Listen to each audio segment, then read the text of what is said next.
What's going on? It's Captain Paul from the Talking Shit podcast, and let's get right into the video. Why I believe the Second Amendment is so goddamn important. So this is something that me and my co-host actually even agree with, having Second Amendment rights. We might differ a little bit regarding the policies when it comes to acquiring firearms or, going through the process of, gaining a firearm. That being said, I think the Second Amendment is the most important amendment that we have in our Constitution. I know this is kind of a hot button issue. A lot of people on the left want to completely get rid of guns altogether. They don't want you to be able to purchase and utilize firearms, which I think is somewhat of an insane policy, right? Because guns aren't just used, right, for self-defense, but they're used for hunting and various other things, from protection of wildlife if you live in more rural areas. Like having a gun in states like Texas or states like South Dakota, North Dakota, Wyoming, more free-range states, even Alaska, right, where it's kind of the last frontier. It's kind of like a rite of passage. You have like kids around 8 to 13 learning how to hunt, learning how to fend for themselves, and kind of having, that, I would say, actual kind of nature oriented lifestyle.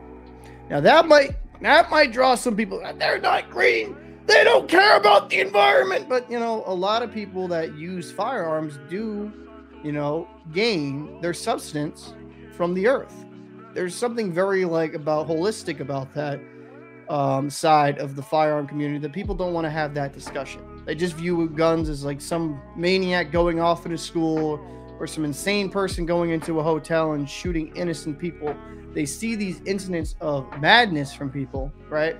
And they try to justify it to get rid of certain people's way of life. Now, this discussion can be very controversial. It can be very combative between the left and right. And this is a subject in which I find the left to be a little bit ridiculous. Now, do I believe there should be background checks? Yes, because there already is background checks. Do I believe it should be somewhat difficult to go through the process of obtaining a firearm? Not necessarily. If you are not a criminal, right, and if you have no background of mental health issues, you should be easily able to obtain a firearm. Someone that, has some medical conditions, yeah, then we can actually have a discussion about restricting their right, because maybe they don't have the correct, mental fortitude to own a firearm. They don't, they won't necessarily be the most responsible person with it. I just feel like some of these red flag laws and some of these things that in left states they're pushing to obtain firearms, making like magazines ridiculously small. I think a buddy of mine was saying, I think he lives in New York, that they made the magazine of it had to be 10 or less or something like that. And was it the Beretta that had only 12 rounds in their magazine? Don't quote me. It was something along that lines where they were adjusting the amount of rounds you could have a magazine, but the magazine capacity is the magazine capacity, right? So I just think it's kind of insane, and that the left is essentially making it impossible in these blue states to really get a firearm and make it easy. Now, as someone that lives in a blue state of Massachusetts, some of the firearm laws that we have here, I think, are a little fucking crazy, just a little crazy, a little insane, makes no sense to me.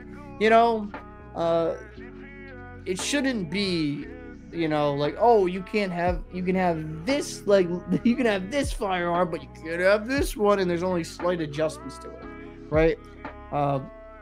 It just kind of makes being a gun owner, as I am in these blue states, very, very difficult, because they want to make it that these guns go away completely in, left-leaning states. It is how it is. That's how I've lived in the Northeast my whole life.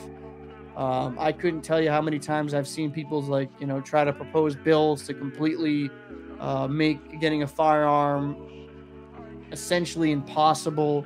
Luckily we've had some people in local government that have fought back against it, so it hasn't gotten completely insane.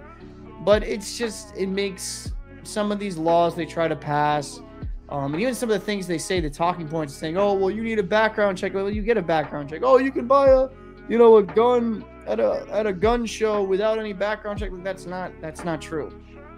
There's a certain protocol you have to go through with exchanging firearms in the United States of America. It's not like, there you go, throw it. Yeah, here's my pistol. Don't gotta do anything for that, right? Because if that person, let's say just hypothetically, I have a Glock, right? If I gave someone else my Glock, right? Didn't go through the proper channels. That dude commits a crime, or that girl, we're equality. It's all about equality here on this show, right? That person commits a crime with my firearm, gets linked back to me. I am liable, right, for essentially arming that person. So it's not like a fucking wild west where we're just chucking handguns and shit. And most crimes in America are committed by firearms that are illegally obtained. So let's get into the actual conversation here, why I think the Second Amendment is important. We as the citizens, we as the people of the United States of America need to have a way to defend ourselves against tyranny. Now, some of you may cringe when I say that. Oh, that's a big old right conservative viewpoint, but it's the truth. Throughout history, how many governments have we seen become complete totalitarianism, where they have taken away the firearms from their people, and then dictatorship rises up, and their people are led in a state of disarray and absolute control, where they have no rights. Everything is stripped away against them. And some of you may be thinking, well, Paul, that wouldn't happen in today's America. Well, let's have the discussion, right? We've seen some of these COVID mandates and how, they want you to have a COVID passport. It's like New York. Oh, if I'm going to go to the club, I'm going to go see my COVID passport. Like, we've seen it. Our government has overreached in this time in the last couple of years more than ever before. And if you're telling me that if you think people are impossible to be corrupted, I want to know what the fuck you're smoking, and I would love to partake in it, because that's absolutely fucking insane. I know this is big old conspiracy theory when I say this, but people are corruptible. Even agencies can be corrupted. So who's to say, right, when you take away our Second Amendment rights to defend ourselves, what this country is founded upon, by the way, that the people in power won't just completely overstep their boundaries and essentially get rid of the American way of life.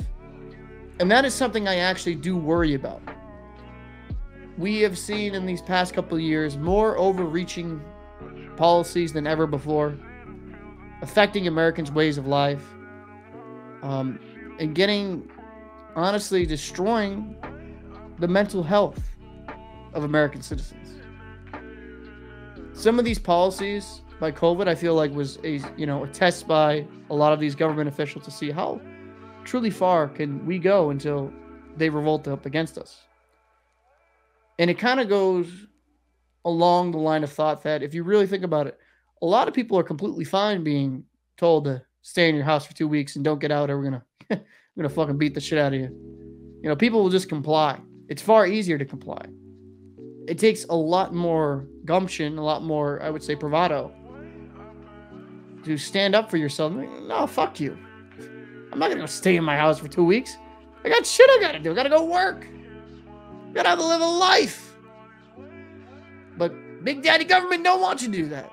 Big Daddy government wants to control every aspect of your life. And, like I said, conspiracy theory, whatever you want to call me.